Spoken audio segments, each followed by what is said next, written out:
Okay, everyone. It looks like it is 12:30 Pacific time. Welcome. My name is Joe Wachunas. I'm a program and development manager at Fourth. Great to be here with you all today, and great to be hosting this and moderating this session of the E-Mobility, Diversity, Equity, and Inclusion Conference. Our session title for today is Loading Up Electric School Buses, Mobilizing the Most Impacted Communities to Support School Bus Electrification Efforts. Really excited about our panelists today and our conversation. My colleague Crystal's putting in the chat room. Please feel free to put your thoughts and comments in the chat and put any questions in the Q&A for our panelists. We will be doing a roundtable discussion with our three panelists today, and I'll introduce them in just a second, but want to hear from you, want to hear your questions, and have a really great dialogue today. A little bit of context, we just saw this week the infrastructure bill was signed into law, and as part of that infrastructure bill, there will be $2.5 billion for electric school buses, another $2.5 billion for reduced emission school buses, which could include electric and also other fuels that have lower emissions. So we know that there's a large amount of federal funding coming to help districts electrify their fleets. And so today we want to kind of talk about how we will be electrifying school buses, where we are, how we're going to rapidly electrify the sector, and then how we do it equitably so that communities with the fewest resources and oftentimes most pollution will be the first ones to benefit from this new technology. So without further ado, let me introduce our panelists, and then we'll get going with a couple intro questions. Our first panelist is Joana Vicente from Chispa. Joana is a proud Ecuadorian immigrant and a leader in the environmental movement. Throughout her career, Joana has been a fierce advocate for centering the leadership of people of color. Before joining Chispa, Joana was a community organizer with the Maryland League of Conservation Voters, and there she worked with Latinx families to spotlight community stories and advance environmental justice at the state and local level. Now she's serving as Chispa's senior national director. Joana works to organize Latinx communities around the country to demand systemic changes needed for people of color to thrive in healthy, sustainable environments. With her background in social work and passion for social justice, Joana understands that fighting to protect Madre Tierra requires addressing the racial and economic and social inequalities that have allowed polluters to deliberately target low-income communities of color. So welcome to Joana. Then our second panelist is Melinda Sandhu from Lion Electric. Melinda has been energized by the rapid interest in medium and heavy-duty vehicle electrification, and she joined Lion Electric in 2018 to build the U.S. school bus division and establish Lion as the first-to-market leader in all-electric school buses. Melinda's role recently expanded as the Director of Business Development to increase growth of Lion's electric vehicle lineup in the truck, utility, and refuse market. So she's got a lot on her plate. Melinda is a native of Vancouver, is passionate about nature, clean air, and equity. She's a co-founder of Women Accelerating School Bus Electrification, WASB, and which serves the purpose of advancing the electrification of school bus transportation with the founders' shared intent in racial and gender equity. And then our final panelist is Carla Walker from WRI. Carla Walker is the Director of Environmental Justice and Equity for WRI US. In that role, one of the projects she's engaged with is the Electric School Bus Initiative, and responsible for ensuring the project centers equity and delivers equitable outcomes. Prior to WRI, Carla worked for the NRDC as the climate advisor for the city of Cincinnati through Bloomberg American Climate Cities Challenge. She led the creation of EV Cincy, the city's public education initiatives on electric vehicles and programs to build out that city's EV charging infrastructure.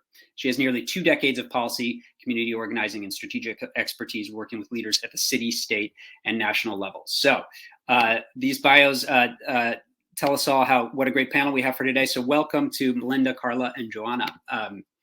Let's kick off with our first question. I'd love to start the panel with a lay of the land on electric school buses. Where are we in the transition to electric school buses? And we can look at that from both a state and a national level. So why don't we, does anybody want to go first, or should I ask someone?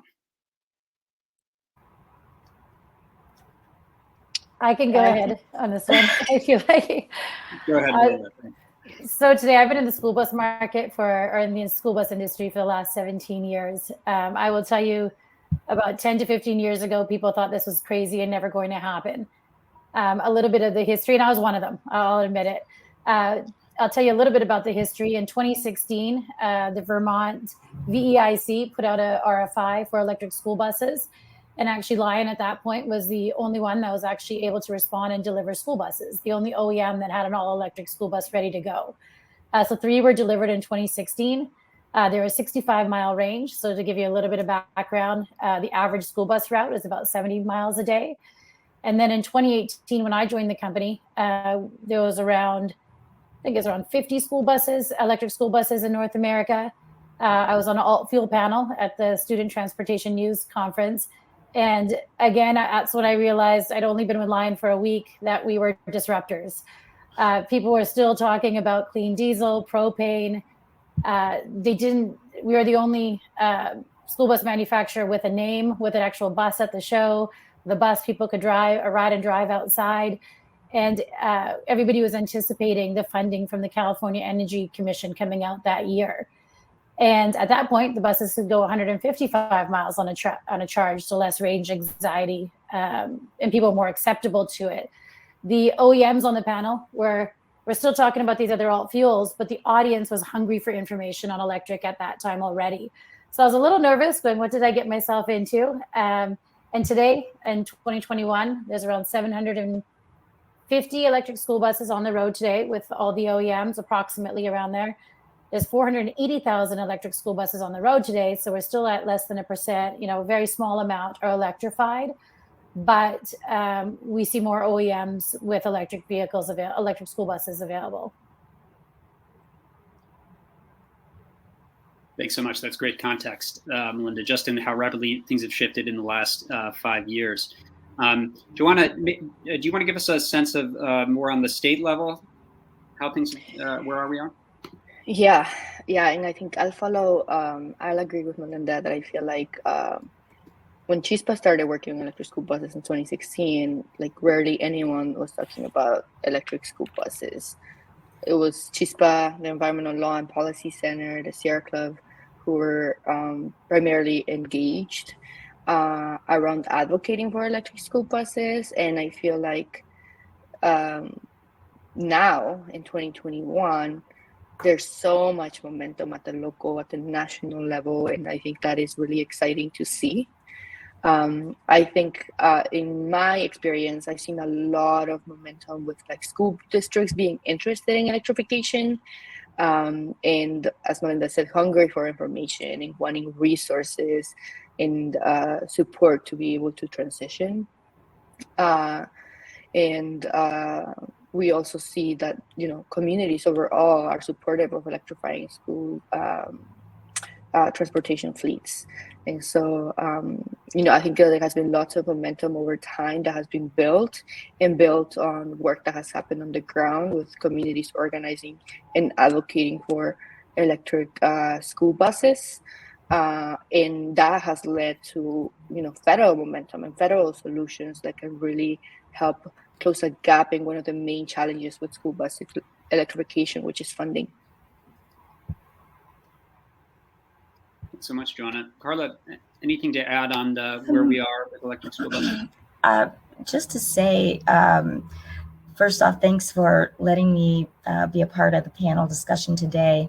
Quite excited to be with two disruptors in this industry. WRI is new to this space in terms of kind of working on electric school buses here in the US, and definitely appreciate the momentum that has been building over the last several years, decade even, with the work that Lion has been doing and Chispa.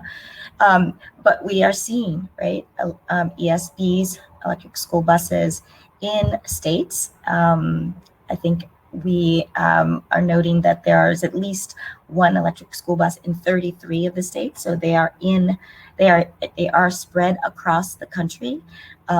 People and school districts and communities are getting more and more familiar with this new technology, seeing the health benefits of it, and realizing that it is within reach, especially with the national conversation about legislation being recently passed to help create some pipelines for additional funding. So I think what you'll see over the next several years is an accelerated, I hope, an accelerated approach and adoption rate. All right, that's super helpful. So 750 electric school buses out of 480,000. They're in 33 states, and a lot of the work has been, on the ground and getting communities. Communities have wanted these school buses, and they are, the reason that we are starting to transition to electric. That's fantastic. If we have, I'd love for you all to comment on the equity implications of electric school buses. Why would electric school buses be more equitable? What advantages do they have to underserved communities?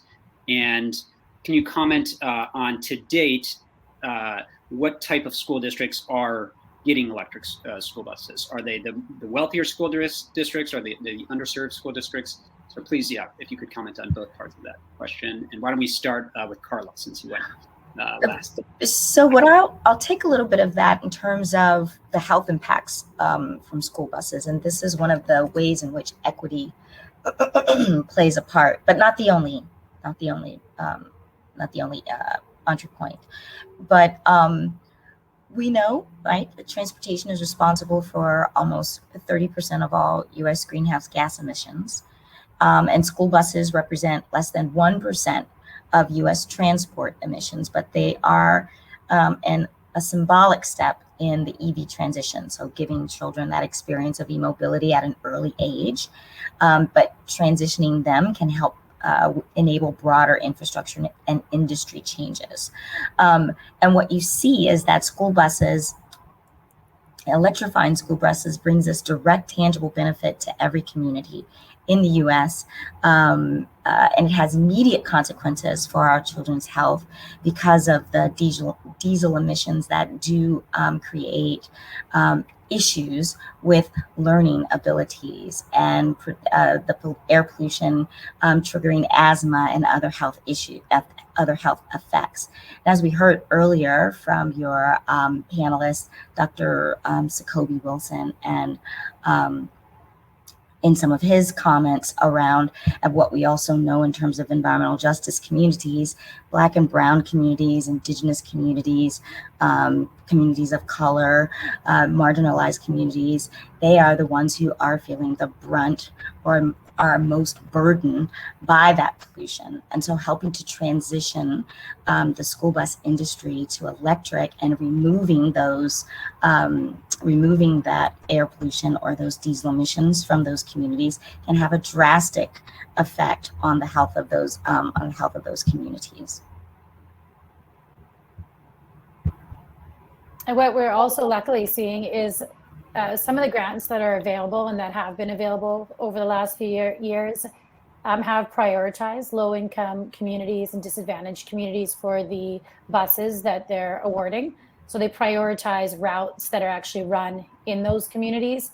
So there's two positives from that. Is like Carla said, I'm not sure if you specifically mentioned this, but Black and Brown kids, low-income kids are more likely to be riding the school bus, so breathing in that toxic air, but they also live in those communities that have poor air quality too. So closer to highways, closer to airports.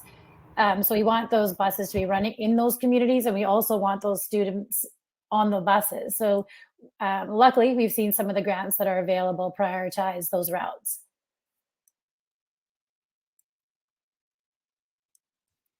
Joanna, any additional thoughts to? Yeah, I think connected to, I guess, more of the deployment of electric school buses. And it's so timely right now because we're seeing this federal investment on electric school buses and quote unquote clean fuels. Is that the implementation of these grants is going to be so important.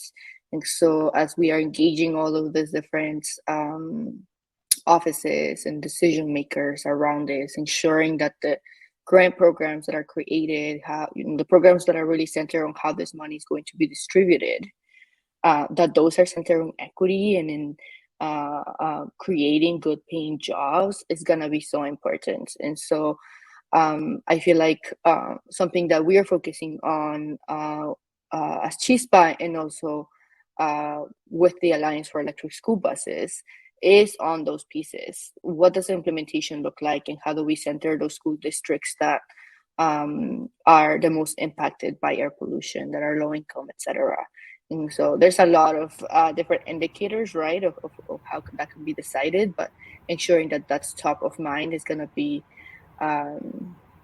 really important. And then also thinking about the different needs of school districts, and noting that for some school districts, the school bus and the battery and the charging station is not enough. They need technical assistance, training, guidance, right? And so how do we ensure that those things are also front and center, so that the school districts don't feel overwhelmed as this funding is coming through? Joanna, I'm so glad that you mentioned the jobs piece, because I think a lot of times, especially when you start talking about equity in this situation, you're talking specifically about like what's happening at the local level with the school districts, but there is an important jobs piece up and down the industry. So when you're looking at the equitable transition here, you're thinking, and what we're thinking at WRI is, how do we look at every aspect of that ecosystem, and looking at it from an equitable lens, right? So what we've been thinking and what we've been doing is working with partners like Chispa to work on delivering equitable outcomes across 5 interconnected areas. 1, aggregating demand to drive mass procurement of electric buses, and bringing that industry to a tipping point by working with the school districts and partner organizations on the ground.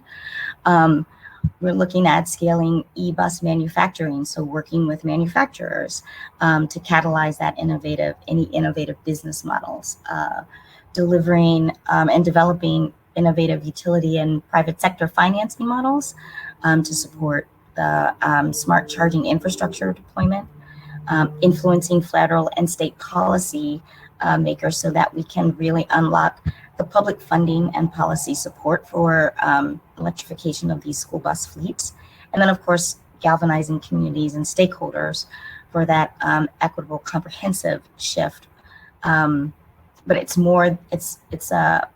a comprehensive kind of approach that we all should be taking to kind of deliver this equitable transition for the communities, and also centering those communities that need it first and foremost.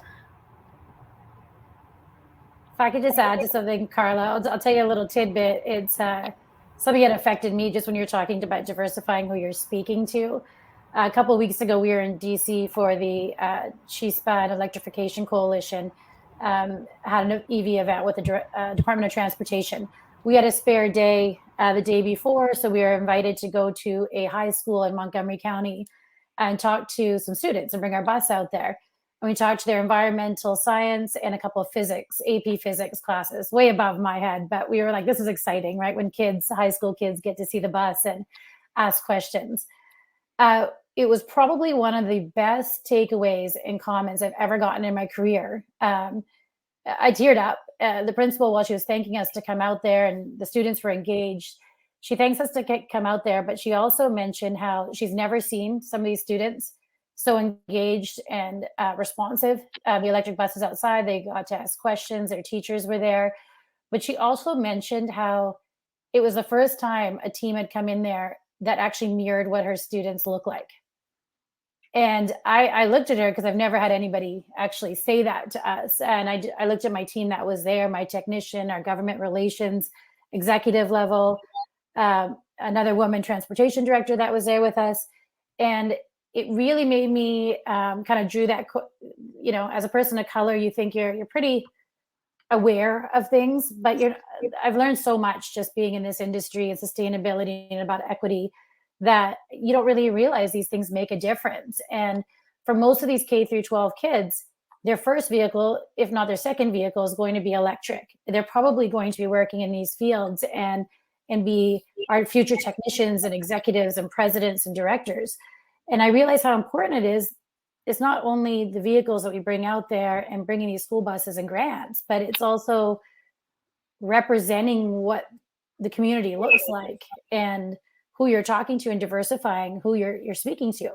This isn't the old ICE companies, these aren't these eternal, it's not your grandfather's dealership. This is different, it's innovative, it's technology, and we need to educate kids about these things too, that they can be, and they probably will be working in this sector, and these green collar jobs are something we need to familiarize them with. So I thank you both I know I've seen both of your work on this topic, but now I'm being a part of it too, and it's really exciting for me. It's very personal. Thanks, Melinda. Thanks, everyone. That was really great. I guess building on that, and then one follow-up to that, and then we'll get to some of the Q&A questions. So I encourage folks to put their questions in the Q&A. What are the green colored jobs that will be associated with this rapid transformation of electric school buses? Can you guys speak to that a little bit? Wow, I know WRI is always hiring too, so I'll give her a plug on this. I won't just say we are. When I started, there was 0 experience centers. We have, I think, 8 now. We have a factory opening in Chicago or in Joliet, Illinois, that's going to be the largest medium and heavy duty factory in the US dedicated to electric vehicles, for medium and heavy duty vehicles. There is jobs at the executive level, technicians. There is no, we're working with local colleges to actually build out that expertise in high voltage mechanics and technicians. It's endless, and it's endless on the spectrum of from grassroots to NGOs to OEMs.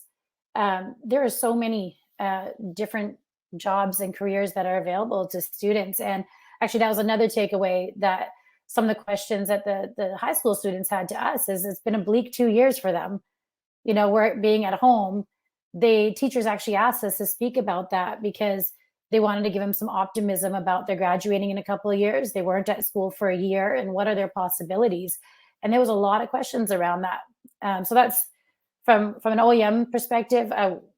There's job postings in our ecosystem, including with Joanna and what Carla are doing at WRI. It's endless.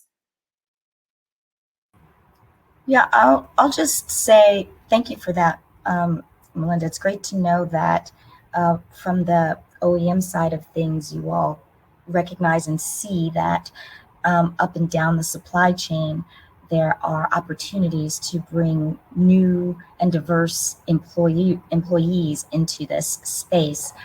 Outside of that manufacturing realm, and I'd love to hear your take on this too, Johanna, there are jobs like, policy jobs, we need researchers, analysts, folks who are in the advocacy space, that are pushing on different levers to make sure that transition takes place.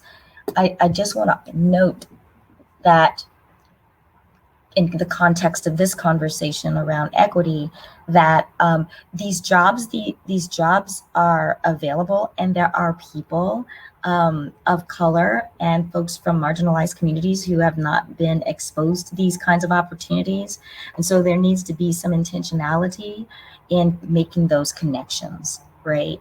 And understanding that students from various backgrounds may not necessarily have what are traditional technical skill sets, but they have that lived experience that can add to that employee or that job that they are seeking. So I think we just need to make sure that, it's great to talk about these things, but the real work, or some of the real work in making sure that this equitable transition takes place, is for us to be deliberate about identifying the barriers that exist, and then kind of destabilizing those barriers and working towards figuring out how to bring people into those spaces with a little intentionality. Yeah, I definitely Agree. And I'll just say I'm not a labor expert, so I come from what I've learned along the way. But I feel like, focusing on the creation of jobs, on how do you create jobs for the communities that are most impacted, and at the same time ensuring that they're good paying jobs is really important. And yeah, there's like so many jobs in different sectors, even within the school districts, right? Technicians, like different things like that. And so I think making sure that we balance, okay, how these jobs, the creation of these new jobs, but also ensuring that they actually are able to be family sustaining jobs is going to be really important. Perfect. Okay, thanks so much. Okay, I'll get to our first Q&A question from Holly in the chat. She's interested in the vehicle to grid component of electric school buses. So I'm not sure. I imagine, Melinda, you could speak to that. Maybe we'll have you go first. Could you share where we are with vehicle to grid? Talk a little bit about what it is and what the potential that school buses have, and then how does that relate to equity and increasing access to school buses for underserved districts? So currently, I think we're involved in 5 different vehicle to grid projects today. I'm not involved in those. We have actually a technician team that deals with that on a daily basis. You caught me off guard there and how it would pertain to equity. I would say give me a second on that one. Give me a second on that one. You caught me off guard on that question. I have to think about that for a sec. Carla, do you? I was just going to say it's definitely something that we are exploring and looking into. Like there isn't an awful lot of research that I'm aware of that kind of looks at the equity intersections of V2G. But offhand, it would be like, how does that technology get used for communities that need that, that might need that additional service, or that needs that energy service, and especially communities that are maybe feeling those communities that are experiencing extreme heat, and they might need additional energy power boosts in the summer. It could be for those communities that are also experiencing extreme weather fluctuations, and their grid might go down if there is their power might go down if there's a flood. And so if you could look at where the vulnerable communities could benefit from V2G technology, that would be something that I think is kind of an area that is definitely worth exploring more and definitely worth researching more. I'll add to that I think there hasn't been enough investment in V2G or even vehicle to building technology right now. And I think there needs to be so much more, because the potential is incredible, right? And especially when we're thinking about community climate resiliency, and what does that look like? I think that there are really, there's a lot of potential there. And I'd also say in terms of like deployment, it's, how the school districts are implementing electric school buses, that we do have to be careful about, I guess, requiring school districts to look into V2G or V2B technology, because it just adds another barrier to electrification of school buses. So I think it is, V2G is important, but we also have to think about, let's not add even more barriers for low-income school districts to get benefit from electric school buses. Yeah, I'll definitely echo that sentiment, Johnny. Go ahead, Melinda. And just, I guess, what Carla had mentioned, I guess it is a conversation we just had earlier today regarding low-income communities in the southern states, where there's sometimes schools, I guess I forget about this, that school buses and schools are used in those circumstances when there's, I guess, a hurricane shelter, or in some of those low-income communities don't, this is what we've been hearing about in the last couple of months since the infrastructure bill, have poor infrastructure right now, poor grids. So the buses can be used, for instance, the conversation was to power up hurricane shelters, or where communities would go in case of extreme weather. That is a conversation we have had for vehicle to building. deployments. And I just personally haven't been involved in those, but we were talking about, there are some grants available right now for small, I think it was a USDA grant is for communities less than 20,000. And then another grant called the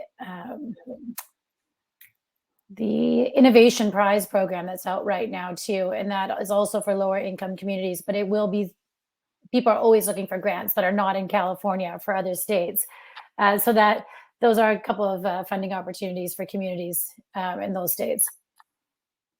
Okay, great. So maybe to sum up, the one equity implication around vehicle to grid would be this vehicle to building idea, where the energy stored in a school bus could power a school when it turns into like a community hub during an emergency.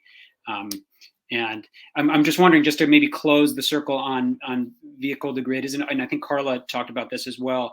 Are there financial incentives that from vehicle to grid charging, where the battery in the bus is helping power the grid, and then maybe the school is earning money? Would those financial incentives help districts electrify their fleets more quickly? What do you all think about that? I guess, sorry, go ahead, Carla. I was just going to say that makes me think about Johanna's comment a little bit more in terms of just being very careful about layering, even though these incentives might come across as benefits for communities that are strapped for resources. And I don't mean just financial. I mean, human resources, like actual people who are doing this work in some of the school districts that are resource poor. It's a challenge to try and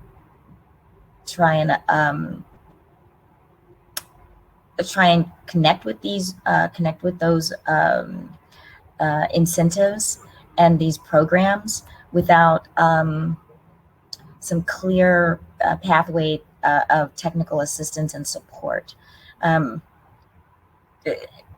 don't want to sound like it's a bad thing. It's really not. It's just that we should really be cognizant of how some of these school districts that are in our, let's say in our environmental justice communities or our marginalized communities, it's quite challenging for them to be thinking about these kinds of issues when they are faced with so many other issues on a day-to-day basis, that coming into those communities with these kinds of support systems, we just need to recognize how that school district can best benefit from it based on what they would like to do and what they would like to see. Yeah, absolutely. I think you're absolutely spot on, Carla, that V2G, it might be the next step. The first step is possibly transitioning, and then also meeting districts, these other needs. And maybe we should just pivot there to kind of say, to talk about, what support do districts need at the moment for the first step of electrifying their school buses? Where do you all see that we should prioritize our attention and our efforts within districts that need this assistance? Why don't we start with, well, I guess whoever wants to kick us off.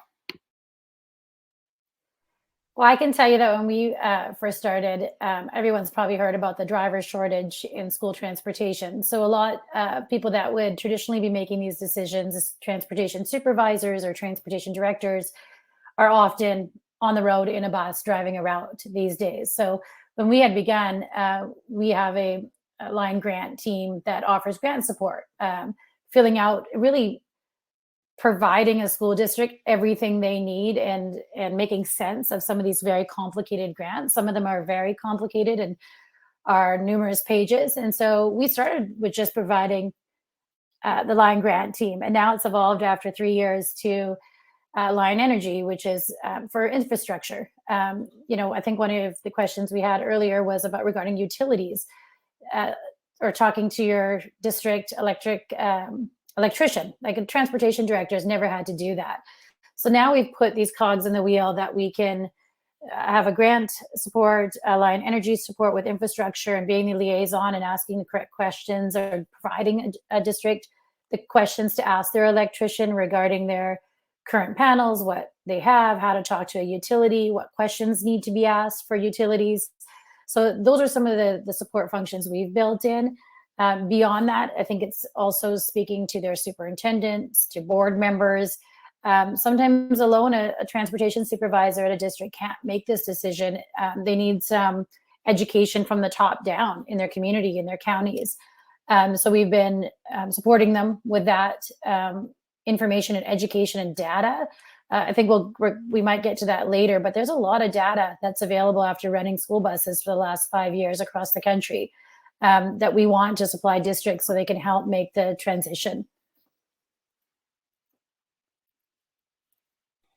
I would add to that, yes, definitely. I think the technical assistance is something that often is a barrier.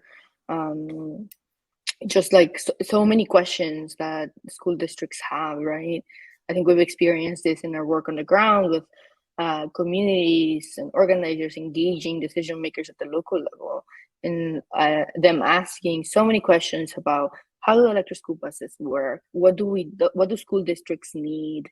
What are the implications of electrifying school buses, the cost, all of those pieces. And so I think that being able to provide technical assistance, to have spaces for peer-to-peer learning, where school districts can connect with others across the country to learn and ask questions is important.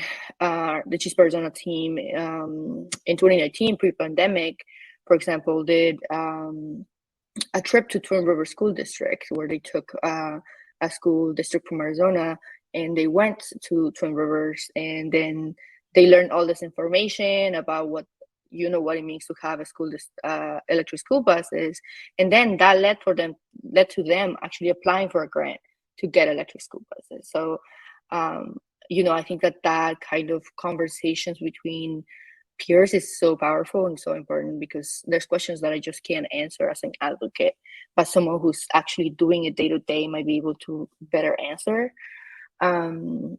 And then I would say that the other piece that comes to mind, especially as we were talking about also vehicle to building technology and like all of these things, is that I think sometimes we start thinking about electric school bus projects, and then we forget about how we engage communities along the way. And so ensuring that school districts, whoever the decision maker is engaging communities in terms of what their needs are, and more holistic needs beyond electrification, right? Some parents are really worried about the bus routes and school buses not getting to the pickup point on time, and seat belts, and there's different conversations and different concerns. And so how are those concerns addressed in the process of electrification is really important, so that you can think about a more holistic approach to electrification.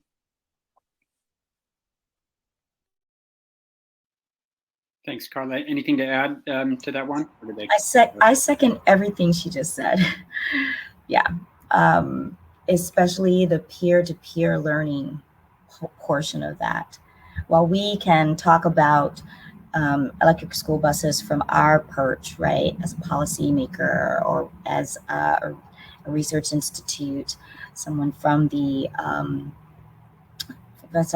like Melinda from the OEM sphere and Johanna from Chispa. If you're a fleet manager at school district X, you're going to want to talk to a fleet manager at school district Y, and they'll be speaking the same language, especially if that school district can share their experience about how they were able to navigate the waters of understanding and learning electric school buses and some of the benefits, navigate the waters of the political minutia that you have to go through. It's just great to hear that from someone who actually understands where you're coming from. I think that's critically valuable. So yeah, I definitely second everything that my two co-panelists just said. Great, fantastic. Linda, anything to add before we get to Mitchell's question in the chat? Yeah, I think when I was speaking about data, I think what we're saying is connecting peers. I think some of the information that they have out there is questions that a school transportation director might be asked from their CFO or CBO, and that they might not realize that that information is already available out there. Some districts, with their grants that they've received, either from the EPA or a local state grant, have had to actually collect data and keep data that's gone as far as the temperature of the bus when it was brought in the afternoon, the range, how it charged, what the temperature was overnight, the state of range in the morning. So really a lot based on performance in diverse weather. There's some districts in Michigan that have actually collected data on total cost of ownership and cost per mile versus diesel, propane. And these are just directors that would do exactly what Carla is saying, and speak to other directors and share this information. They love, most people, the early adopters, the pioneers in this, they love this opportunity to be able to share their information, because they are very, very excited about it. School transportation doesn't really get a positive light. You really hear about, my bus was late, bus didn't show up, driver shortage. This is one moment for them to really shine and say they're making a difference. So I know a district that actually is even posted on their website, they're in Missouri, about their greenhouse gas reduction versus their combustion engines. So there's a lot of data on some technical maintenance savings, operational savings that's available. So if anybody needs those connections, just let one of us know, and we can provide those people for anybody that wants to talk shop. As you were talking, Melinda, something else that came to mind was that I feel like, at least in the past year or so, there has been so many different ownership models for electric school buses as well. You have Montgomery County that has a very different ownership model than perhaps New York has, right? Or Twin Rivers. And so I feel like there is a need for providing, information about the different ownership models and what the equity implications are with each, that I feel like is not necessarily in one place. But there's going to be a lot of learning about like the different models of ownership and implementing electrification. And it would be great to have something that the school districts can look at to determine what works best for them and the community that they represent. I agree, Joanna. That's a very common conversation we have internally too. And I think financing and these conversions and looking at having financing opportunities, low interest rates. When people think electric is a wealthy, you think of a Tesla, or we have this conversation. It's only for those communities. Well, that's not the case anymore. When you're looking at a 12, 15-year lifespan of a school bus, you could actually look at the fleet over 15 years and your total cost and converting the entire fleet. So I'm glad you brought that up. I did make that note based on something that someone had said in the chat, but there are those options available. And I think it's important for people to know that your state or county does not have to wait for that one grant to come out. There's other options that your administrators would find really appealing, or your board members, when you're looking at your total lifespan of your bus and the fleet's overall operations. I agree with you. Great. Well, that's fantastic. We're getting a ton of questions in the chat, so we've got 17 minutes to try to answer as many as possible. Mitchell has a two-part question. The first part is just how can municipalities assist schools in getting electric school buses, so cities and towns, and then possibly the one we can focus on a little bit more, what stakeholders are important to have at the table when they're getting a district's getting their electric school bus transition underway.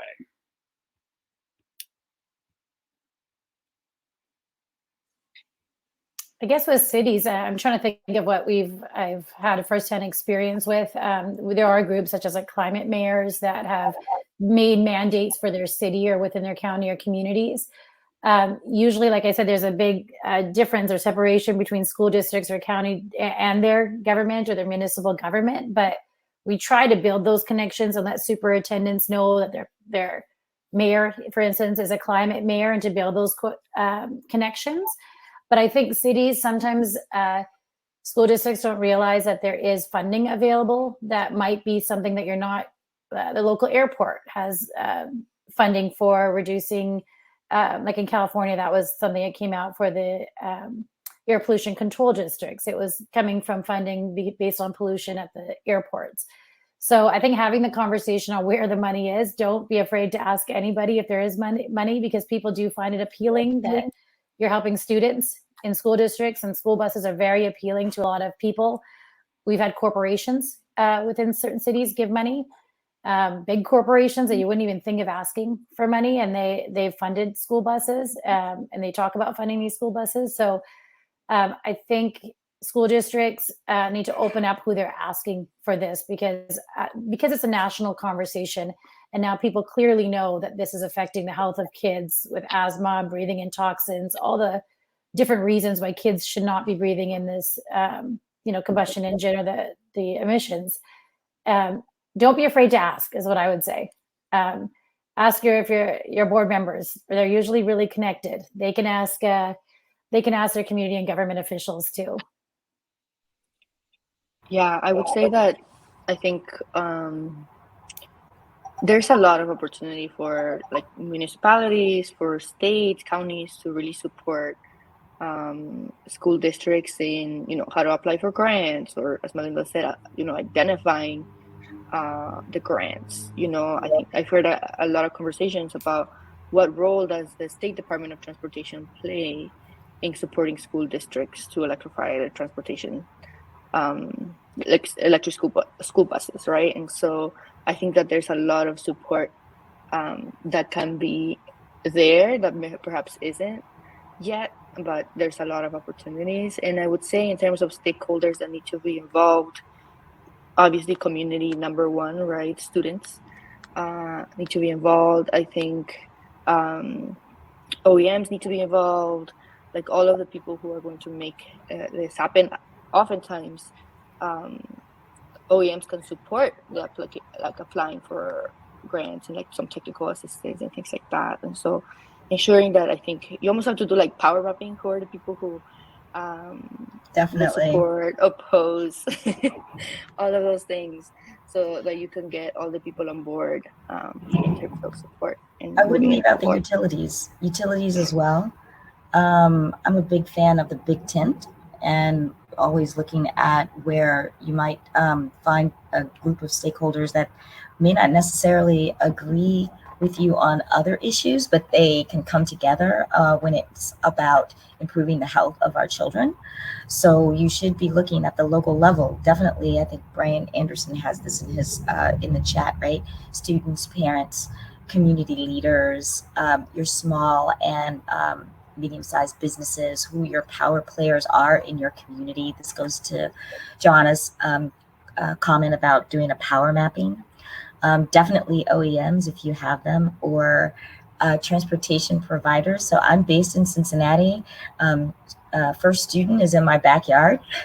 So, and to be thinking about that when you're crafting, like what's the group of stakeholders that I need to either push levers to get folks to do this, to talk about electric school buses, or even just to build that community momentum.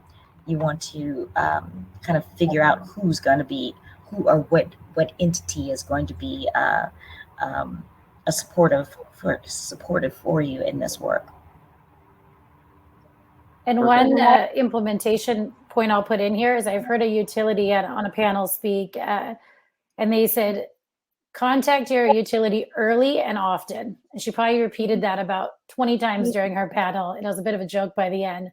And if you don't have that connection, because for some co-ops that are utilities, sorry, I might have said OEM there, I meant utility. A school district needs to contact their utility early and often. And if you don't get a response, they may be a small co-op or not familiar with electrification. Keep trying, or ask for another resource, ask your vendor to help make that connection, because in some states, there are very small entities, but during your project, contact them early and often, and keep contacting, sharing how many buses you're thinking of, invite them to your district and look at your site, and they could do a site plan. In some states, they actually have project managers that utilities will send out. They want you to use power. They want you to use their electricity, but it may be a bit of a challenge to start, but don't give up. All right. That's great. Good advice. Okay, I think this next question from Brett, I think we've covered mostly, but maybe if anyone has any final quick points on the barriers that school districts are facing beyond cost. We all know that cost is the biggest barrier, as Joanna mentioned. Any other barriers we just want to highlight quickly? Well, you could say cost, but now that there's so much data out there, you got to look at the upfront cost, yes, but you have to look at the total cost of your bus. When I started with the company, I really feel like people used to say that the 3 times the cost of a combustion engine. But now that there's so much information available out there, I really recommend people look at their total life cycle of their bus. The other one is just the myths that are out there. Like I was saying earlier, before we started the panel, performance in cold weather. These buses are running and have been running for up to 5 years in Minnesota. Times where you wouldn't even think school should be in session when there's snow on the ground in New York, in Michigan, Ontario, Quebec.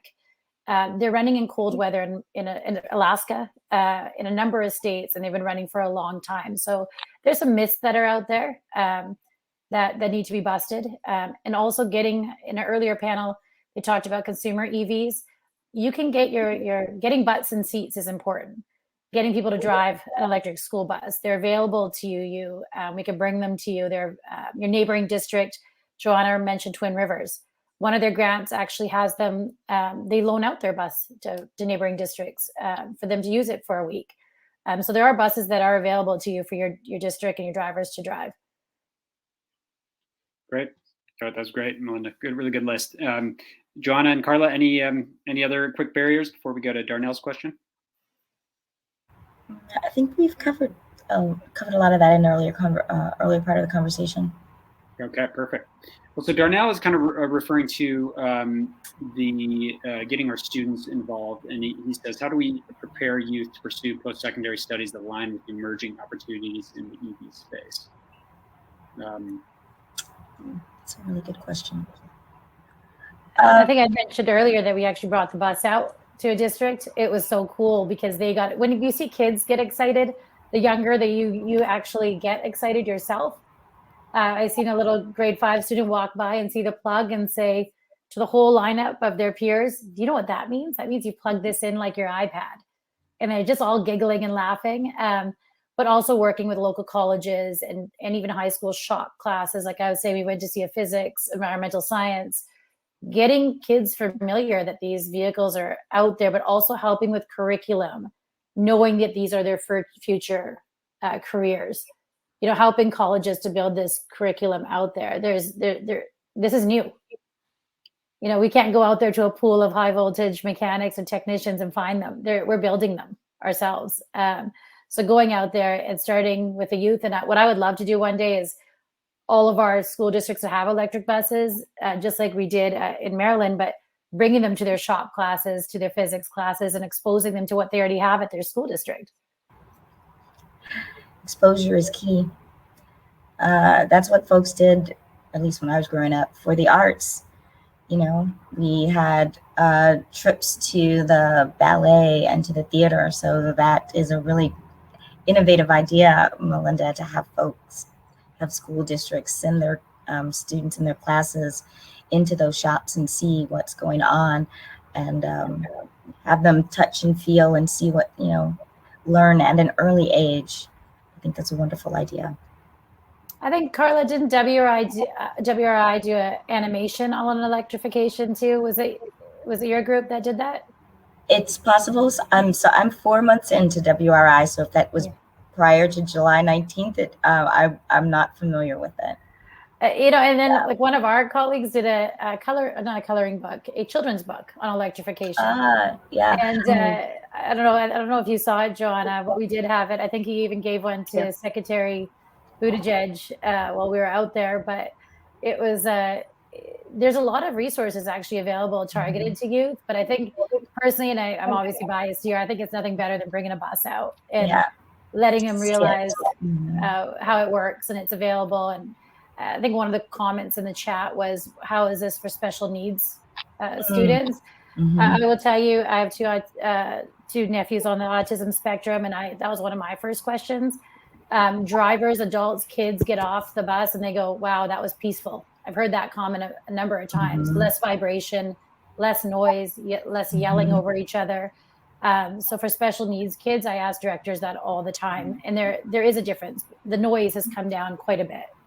Now, I want to correct myself. On our website, eSchool Buses for Kids, eSchool Bus for Kids, we do have this short animation that came out right after we launched that website. But yeah, I love the idea of a coloring book. You have to meet people where they are. I mean, I think that's really that's the story of equity, right? One of the major tenets. You have to meet people where they are, and doing that for young people and doing that for college age students to kind of get them in the pipeline for these kinds of jobs and these kinds of careers. It's not rocket science. We can do it. It's just being creative about how to do this, especially with the generation who have grown up with computers, who've grown up with looking at their cell phones, who've grown up with plugging in. We just have to be a little creative about how to engage how to engage them in this. I would. As Chispa, we've also over the years done a couple of series of educational videos, and we've engaged youth, and youth have participated in, advocating for school buses. I think at some point we had a young musician who did like a little music video for electric school buses, and that was really cute. I know that Green for All did something similar. So I think that engaging youth and building their leadership, I think that they can see themselves in those positions and doing those things. And I feel like that is such a key thing. If I can't see myself as a woman of color doing this job, I'm never going to go for it, right? And so I think that that's important. 1,000 times yes. That was great. Well, I think I may have found the EWRI page. I'll put in the chat. When I first Googled it, electric school bus animation, the magic school bus came up. So hopefully they'll have the magic electric school bus. There you are. Thank you for that, Joe. Yeah. So this is a good question as we're closing our session. We have some folks in the Q&A who are super interested in learning more. Some of us, I think a lot of us, when we first learned about electric school buses, wow, it's so exciting. Seems like the perfect sector to electrify. What would you all recommend? What are next steps for folks in just becoming more informed and then perhaps trying to advocate for electric school buses at their local districts?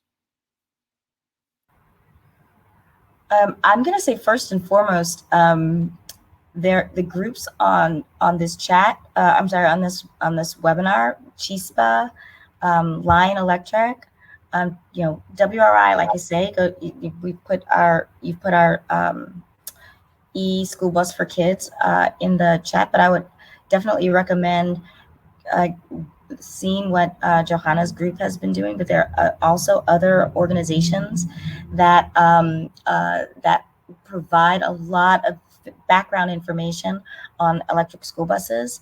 So just taking that time to educate yourself with a quick Google search even is really, really helpful. Knowing who the OEMs are or the manufacturers and finding out what it is that they're doing. There's some, and I'll have to shout this out again, for the Chispa website, there's a functionality there where you can go to the different states that have ESBs and see a little bit more about what those states are doing. Great, perfect. Melinda and Joanna, maybe 30 seconds each. Good. Joanna, or I go. I'll go. I saw you unmuted, so I was waiting. But yeah, I think definitely get involved, talk to your local decision makers. I think understanding what the efforts are on the ground and how can you support current efforts is really important. I also think that right now we're at a pivotal time in which there's going to be a lot of federal investment, and so ensuring that you're connecting with your members of Congress, pushing them to add, to invest more, to add more funding. Earlier this year, the Alliance for Electric School Buses, we sent a letter to the Biden-Harris administration asking for $25 billion of investment in electric school buses.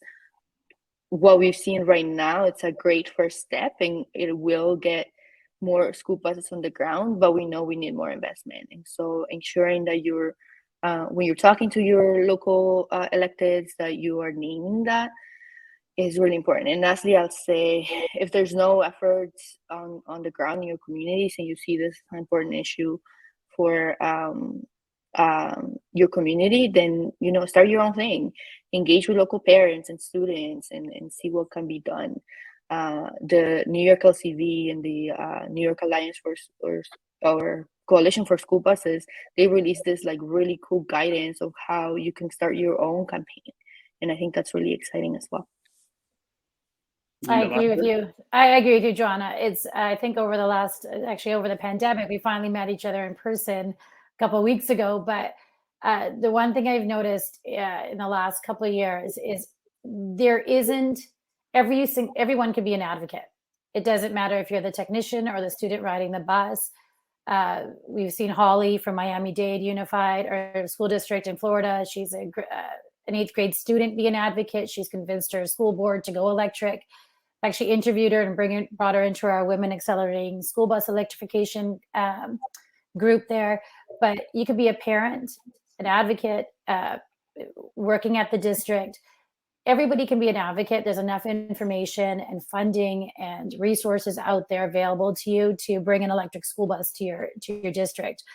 It doesn't matter, kind of closing the gap with a circle here on equity and why we're all here. We want to bring this technology and these buses out to communities that don't expect someone to bring a school bus out to their community or this type of technology. We're 100% dedicated to electrification. So if anybody needs that resource, or I think someone did ask for resources, please reach out to us, any one of us, and we can give you names, data, even bring a school bus out to you or let you know when you might have one. They're in 33 states from what Carla said.